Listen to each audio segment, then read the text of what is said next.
Wendy was born while we were still in the little house in Holbrook. Okay, so Wendy was born.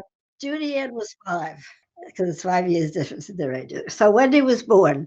Now, we were in the little house, and, I was going to the hospital in Huntington, where both my folks lived and Harold's folks lived, and I wanted to go to Huntington Hospital. That's where my doctor was, you know.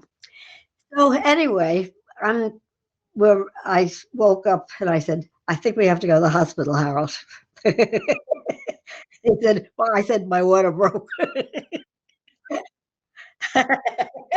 So anyway, we we got ready to go to the hospital, and because we had to take Judy in with us, so she insisted that Harold dress her doll before we went out.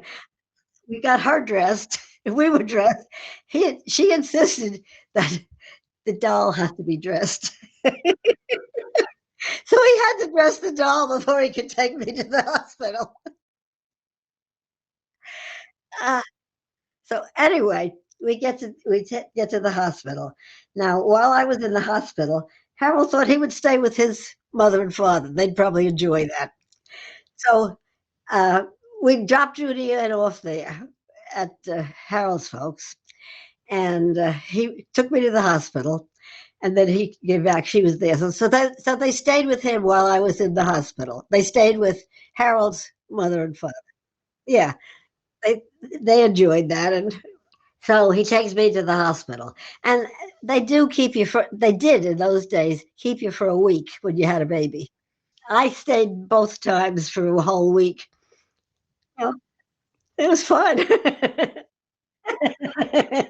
So anyway, now Wendy is born, and we're still living in the little house.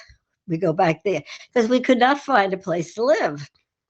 You know, we could say we stayed with my folks. I mean, we lived there in Huntington. It was almost impossible. Well, see, we had bought then the property, and we knew we were going to build. So we said, well, let's stay here till we get a house built. So the house started, and so we had a place. We had a place. But, you know, there were every town, there were hundreds and hundreds of people who were looking for places to live. You know, it was all these people coming back from service. They had to be live someplace. We said Wendy was born, and she and things worked well, and we stayed there until we started to build our house here. And Harold was working here. I was not working.